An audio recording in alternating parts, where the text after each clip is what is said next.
Siyempre, nag-vlog ako ng EDC, no? Nag-vlog tayo ng EDC.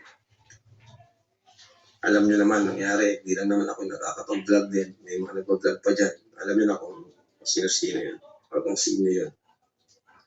Tapos tayo pa ang pagbibintangan na pinagdadamot. Hindi yun ano.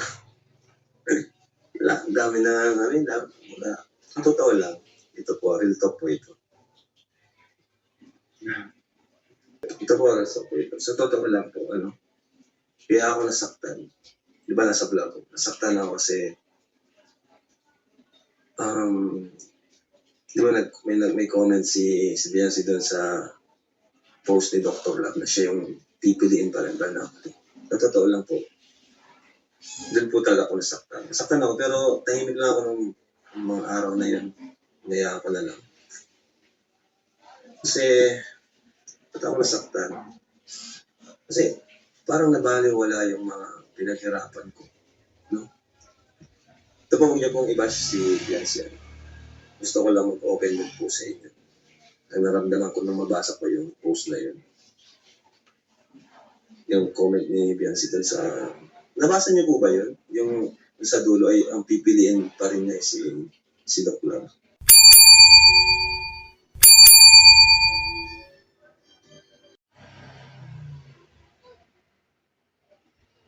So, ayan, mga viewers ko. Okay na siguro yan. Kumusta kayo? Kumusta kayo yan? Mga kabayan ko. Nandito naman po ako. Luzon, Visayas, Mindanao, mga kabayan ko dyan. Hanggang sa ibang bansa ng mga OFW. Mga kabayan ko, mga kabayan natin. Nagtatrabaho sa ibang bansa para sa kailang pamilya. Mga OFW, mga viewers ni Krishna, supporter, mga sulit supporter ni Krishna, mga viewers ni ni Pugong Biyahero, mga Crispo Fanatic, welcome po sa aking YouTube channel, mga viewers ni Kalinga Prab, kaya balatid na, mga viewers ni Biancy, alam ko nanonood kayo, mga viewers ni Biancy, subscribe lang po kayo, like, share, and comment dito sa aking YouTube channel, at kay viewers ni Katekrab, viewers ni Miss Ivana Alawi, shout out sa inyo, sana po nasa mabuti yung kalagayan at malayo sa karamdaman. Mga viewers ni Senator Rapi Tulfo sa kanyang programang RTIA, welcome na welcome po kayo. Kung di pa ka nakapag-subscribe sa aking YouTube channel, subscribe na po kayo, like, share, and comment. At to skip on. Okay? Tuloy tayo, mga viewers ko. Kasi ito, may napanood akong upload video ni Kalinga Prab. Yung kanyang live, napanood ko. Dito, makikita natin mga viewers ko na malungkot. Mga viewers ko, malungkot. Yung napanood kong video ni Kalinga Prab, yung kanyang live. Bakit ka malungkot? Dahil sa kay Biancy at sa kanyang pamilya. Di ba? Na alam niyo naman natin na si Biancy ay talagang inalagaan to ni Kalinga Prab, pinasikat bago siya matagpuan siya nung may recommend sa kanya ni Dr. Love, itong si Biancy. Alam niyo naman buhay, nasaan si Biancy? Ayon sa kwento, kung babalikan natin, si Biancy ay ayon sa kanya, naglalabada siya, pati yung kanyang nanay, naglalabada para mayroon ng pambaon sa school. Di ba, mga viewers ko? So, sinasariwa lang natin. Ngunit, nung may vlog na siya ni Kalinga Prab, ayun, nakilala na natin, di ba?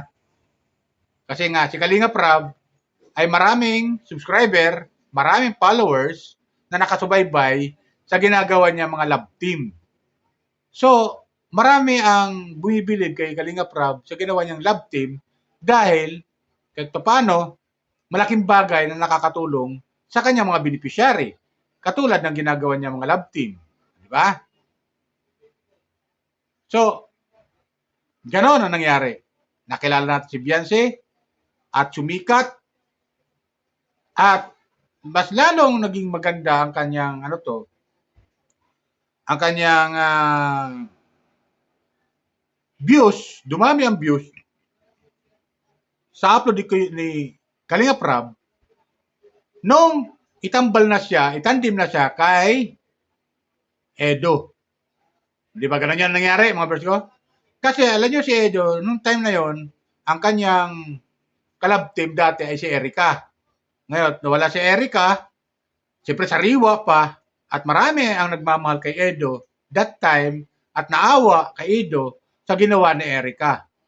So sumasalita, ang mga sponsor, ang naawa kay Edo, nanatili kay Edo yun. Nanatili kay Edo yun, mga bros ko. Tapos, nung intambal na ito si Beyonce kay Edo, ayun, nag-boom. Sumikat, di ba? Lalo, sumikat ang EDC. Ilang episode na ginawa ni Kalinga Prab sa tambalang EDC ay millions ang nanonood. So marami silang million views yung salita ng mga time na yon. Hanggang dumami na rin ang nag-sponsor, tumulong, nag-sponsor kay Edo at doon sa mga sponsor na rin, marami na rin ang nagbulong para mag-sponsor kay Beyonce. Dahil bakit? Mga viewers ko, sa awa nila kay Beyonce at sa pamilya. Di ba ganun yan, mga viewers ko? So, ganun nangyari. Kaya, itong si Kalinga Prab, nakikita natin doon sa kanyang live na talagang malungkot siya. Hindi niya gusto yung pangyayari. Hindi niya gusto talaga. Masakit sa kanyang damdamin na mas pinili pa ni Beyonce si Dr. Love na nag-recommend sa kanya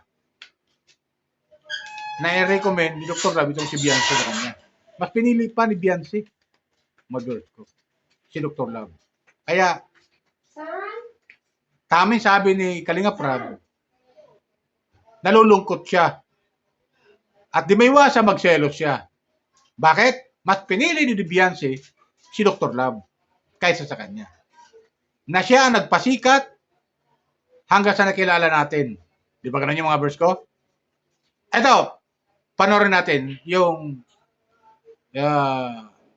saloobin ni Kalinga Prab patungkol kay Beyonce at sa pamilya ni Beyonce. Okay? Ito, panoorin natin. Kayo nang humusga, mga viewers ko, kung ano masabi ninyo. Panoorin natin, kayo nang humusga, at maaari lang sana yung mga viewers si Kalingap na nakasubaybay at mga viewers si Beyonce na nakasubaybay, subscribe lang po kayo dito sa aking YouTube channel kung hindi pa ka nakapag-subscribe. Okay? Ito, panoorin natin. Pakinggan natin at kayo nang humusga. Siyempre, nag-vlog ako ng EDC. No? Nag-vlog tayo ng EDC. Alam nyo naman, nangyari, hindi lang naman ako nakakapag-vlog din. May mga nag-vlog pa dyan. Alam nyo na kung sino-sino yun. O kung sino yun. Tapos tayo pang pagbibintangan na pinagdadamot. Hindi yun ano. Wala, ang dami na namin. Wala. Ang totoo lang. Ito po, real talk po ito. Ito po, real talk po ito. Sa totoo lang po, ano. Kaya ako nasaktan. Di ba nasa vlog ko? Nasaktan ako kasi di ba may comment si Beyonce doon sa post ni Dr. Love na siya yung pipiliin pa rin ba na totoo lang po. Doon po talaga ako nasaktan. Nasaktan ako pero tahimik lang ako ng mga araw na yun. Nayaan ko na lang. Kasi ba't ako nasaktan? Kasi parang nabaliwala yung mga pinaghirapan ko. No? Ito po niya pong i-bash si Beyonce. Gusto ko lang mag-open book po sa inyo. Ang naramdaman ko nung mabasa ko yung post na yun. Yung comment ni Beyonce dun sa... Nabasa niyo po ba yun? Yung sa dulo ay ang pipiliin pa rin niya si Doc Love. Nasaktan talaga ako dun kasi sa totoo lang, mas nakatulong pa kay Doc si Beyonce. Anong naitulong ni Doc? Naitulong ni Doc. Nailapit sa akin. Pero si Beyonce, malaki din na naitulong niya kay Doc. Mas nakatulong pa nga siya kay Doc. Ang daming naipundar ni Doc dahil kay Beyonce. Kaya nasaktan ako, bakit mas pinili niya, parang mas grabe yung pasasalamat niya kay Doc. Pero sa akin, parang ganun ba? Ano? Hindi talaga ako nasaktan. Sa part na yun. Okay na sana kung wala yung... Saka ang dami rin nag-comment. Saka dahil din dun sa comment na yun, muling nag-apoy. Kasi okay na yung vlog. Tapos na yung vlog. Okay na, tapos na. Ang ganda ng vlog. nabilib yung tao kay Biancy. Pero dahil sa comment na yun, yan, nabutasan na naman tuloy sila. Nabutasan na naman sila. Kasi, bakit ka naman mga-comment ng gano'n? Na? Parang, ay, nasaktan talaga ako kasi, syempre, ginawa ko lahat para sa kanila. Di ba? Pinakamalaking pabahay. Ginawa ko siya ng pinakamalaking pabahay kasi gusto kong ibalik yung mga syempre ako naman nag-views naman tayo. 'Di ba? Nagkakaroon tayo ng views. May mga nag-sponsor naman. Gusto kong ibalik 'yun. Na sige, palakihin natin yung bahay mo kasi yung kinikita naman din natin sa pag-vlog. Gusto ko ano 'yun, maging makita nila 'yun na binibigay ko sa iyo. 'Di ba? Inano ko kay Eds para kasi that time wala talaga, walang ano. Sobrang halos siya ata yung mahina yung views mahina yung views sa mga Kalingap Angels. Ang pinakasikat nun si Dara, Carla, si ano. Pero guys, huwag niyo bash po si Biancy. Gusto ko lang maglabas ng salong. Tapos yun, nabasa ko yung comment na yun. After all ng mga effort ko, kala kasi siguro ang dali lang ng ginawa ko na pagpapasikat. Si Edo nga tutuusin, pa yun, nagdadalawang isip pa yun kasi siyempre katatapos lang ng kay Erica Bagayon, tama? Pero dahil sa respeto sa akin ni Eds, dahil sa wala siyang pakialam kung mabash man siya, kung ano sabihin sa kanya ng tao, dahil sa kagustuhan niyang tulungan ako, pumayag siya na, sige san, tandem, love team.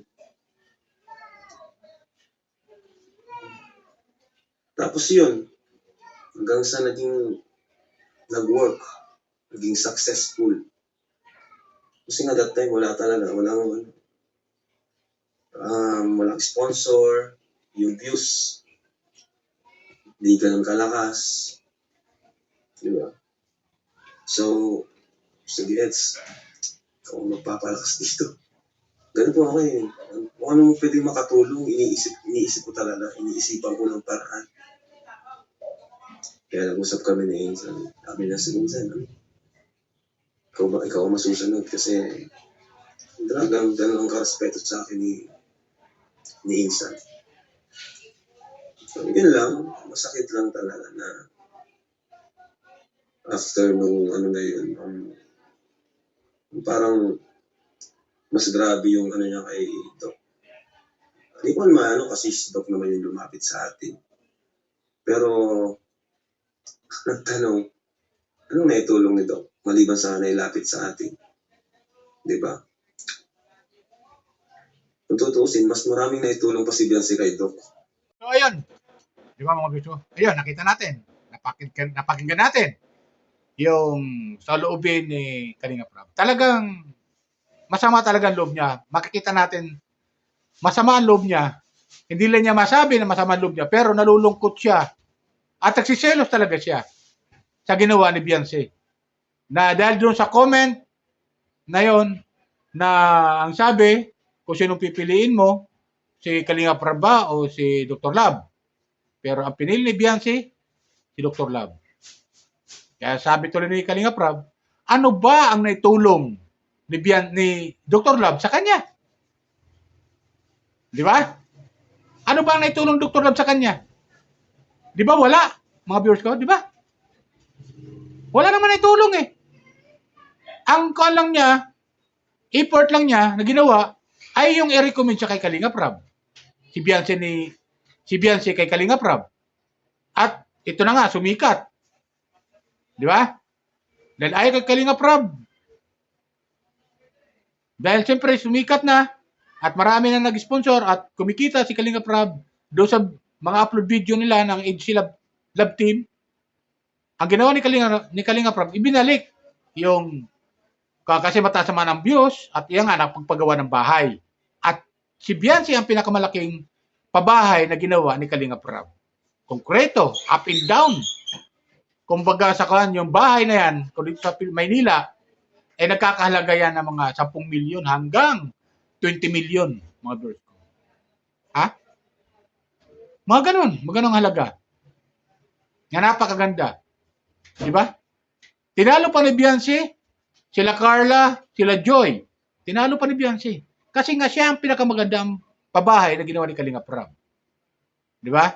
Na, siyempre, di maiwasan na yung ibang Kalingap Angel ay magsisilos din sa ginawa nila pagtulong, sa ginawa ni Kalinga Prab pagtulong kay Beyonce. Maaari, pero hindi sasabihin yon. Kahit paano, papasalamat pa rin yung mga Kalingap Angel na napagawa ng pabahay ni Kalinga Prab na napagawa sila ng pabahay. Nandun pa rin pagpapasalamat nun.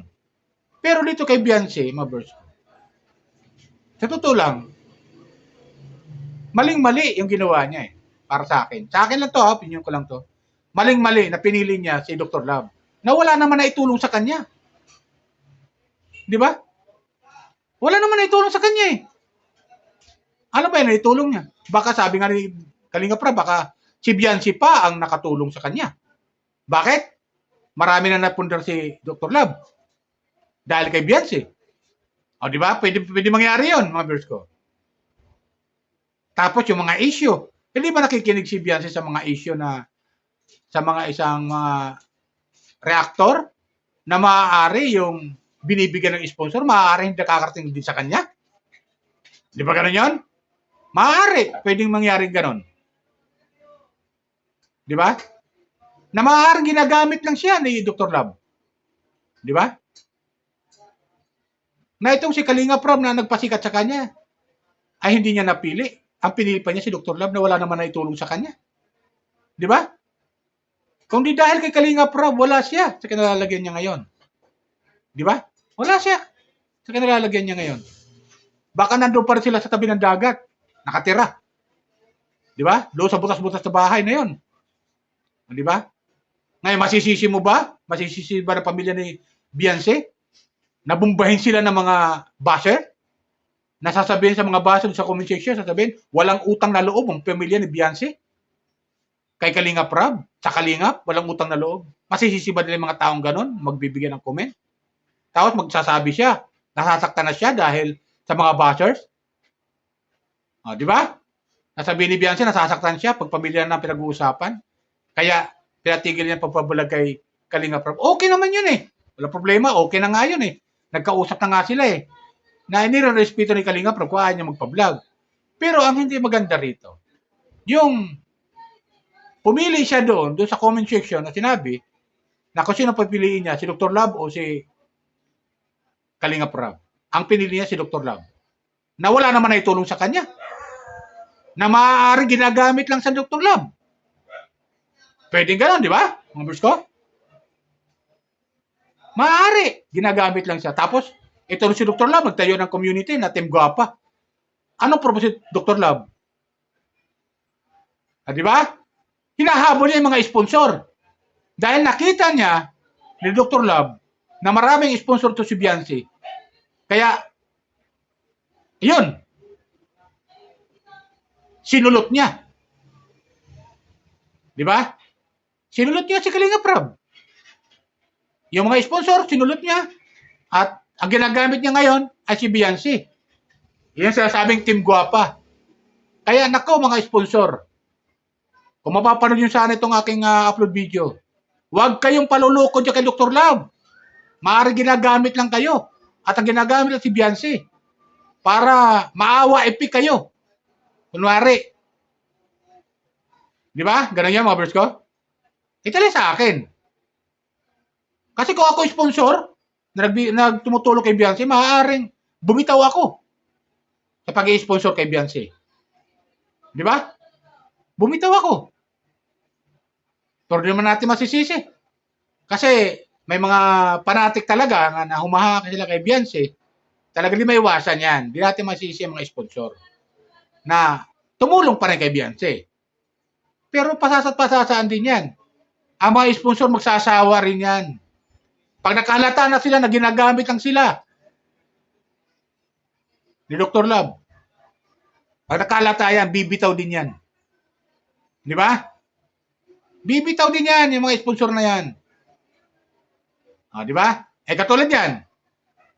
Napad natin, di ba? Yung aking reaction, yung comment ko, yung una kong upload, na ipinatulpo pa nila kung di umano, ay kay Kuya Bal, pinatulpo si Kuya Bal ng pamilya ni Beyonce, ng nanay at tatay niya. Kasama si Beyonce. Kung totoo man ito na pinatulpo, di ba? Dito papasok mga viewers ko, yung mga bashers niya na walang utang na loob itong pamilya ni Beyonce sa Kalingap. Lalo-lalo na kay Kalingap Rab. Di ba? Na tumulong sa kanya, nagpasikat, nakilala siya dito sa social media na mga sponsor. Di ba? Nasa tulong ni Kalingap Rab, napagawa ni Kalingap Rab ng pabahay. Na magandang pabahay, na pinakamagandang pabahay sa mga Kalingap Angel na pinagawa ni Kalingap Rab. Di ba? Wala siyang utang na loob kay Kalingap Rab na pinasikat siya. Sino pinagkakautangan niya loob? Si Dr. Lab? Nako! Beyonce, kung napapanood mo to, huwag kang pauuto dyan kay Dr. Lab. Maaari ginagamit ka lang. Dr. Lab. Yung mga magulo ni Beyonce, kung mapanood nyo to, naku, huwag kayong pauuto dyan kay Dr. Lab. Maaari ginagamit ka lang kayo, Dr. Lab. Magtatayo ng Team Guapa. Anong purpose niya? Akitin yung mga sponsor. At sa kanya na lahat magbibigay yung mga sponsor. Ganun ba yun? Tapos ibibigay sa inyo. Ganun ba yun, mga viewers ko? Ganun ba yun? Ang mangyayari? Kung yung ako sponsor, ba't ko ipapadala kay Dr. Lab? Dadali ko na sa inyo. Diyan kay Beyonce, sa pamilya ni Beyonce. Baka makarating pa kay Dr. Lab, bawasan pa ng tax. Di ba? Alam niyo ba ibig sabihin? Tax. Commission. Pwede mangyari. Di ba? Pwede mangyari yan. Pwede mangyari yan. Kung yung mga sponsor, talagang magtutuloy-tuloy sa pagtitiwala nila kay Dr. Lab. Pwede mangyari. Di ba? Pero kung bumitaw kay Beyonce, bumitaw na kay Dr. Lab, lalo yung mga Team Guapo sinasabi, okay lang yung mga viewers, okay lang yun, wala problema. Alam niyo mga viewers ko, malaki pag-ahako nito kay Beyonce. Natutuwa nga ako sa kanya sa ginawa niya. Kaya nga, isa ako sa followers, viewers ng EDC Love Team.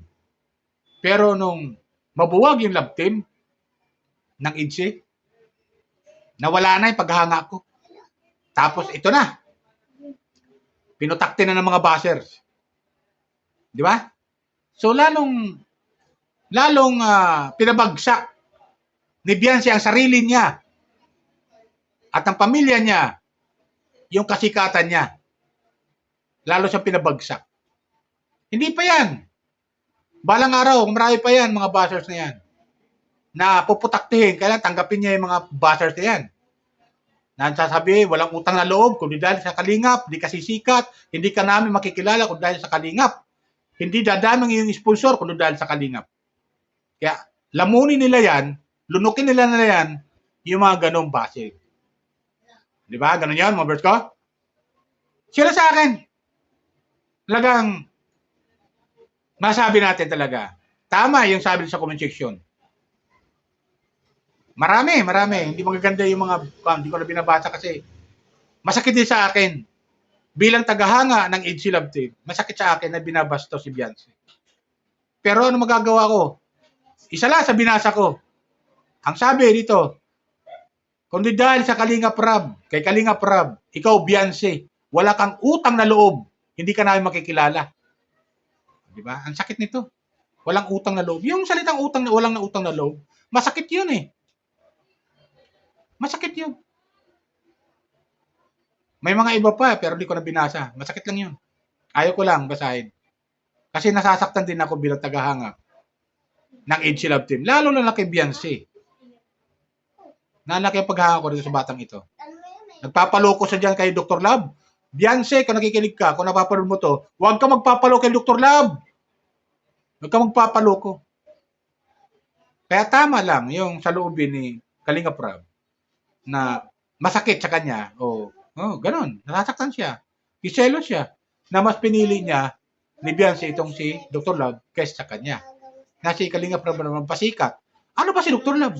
Tingnan mo yung channel niya. Wala na. Bababa ang views. Saan kumukuha si Dr. Love ng sa mga sponsor? Umaasa sa mga sponsor. Di ba? Matutulad to si Beyonce sa mga Kalingap Angel na nawala na sa Kalingap. Matutulad to si Beyonce. At yung kanyang pamilya. Nasa huli ang pagsisisi, tanda natin. Nasa huli ang pagsisisi. Okay? Yun lang sa akin mga viewers ko. Sana yung nagustuhan niyo yung aking comment patungkol kay Beyonce at sa pamilya niya na sinasabi dito sa comment section ng isang viewers na tagahanga ng Angel Love Team dati ay walang utang na loob sa Kalingap. Okay? Yan lang po. Comment lang kayo mga viewers ko ha. Subscribe na po kayo kung di pa nakapag-subscribe. Lalo yung mga viewers ng Kalingap. Lalo yung mga viewers ni Beyonce ng Mahanga. Lalo yung mga sponsor diyan. Subscribe na po kayo sa aking YouTube channel. Like, share, and comment. At no skip. Okay? Yan lang po. Bye! Ingat po tayo lagi. Pagpalain po tayo ng pong may kapal.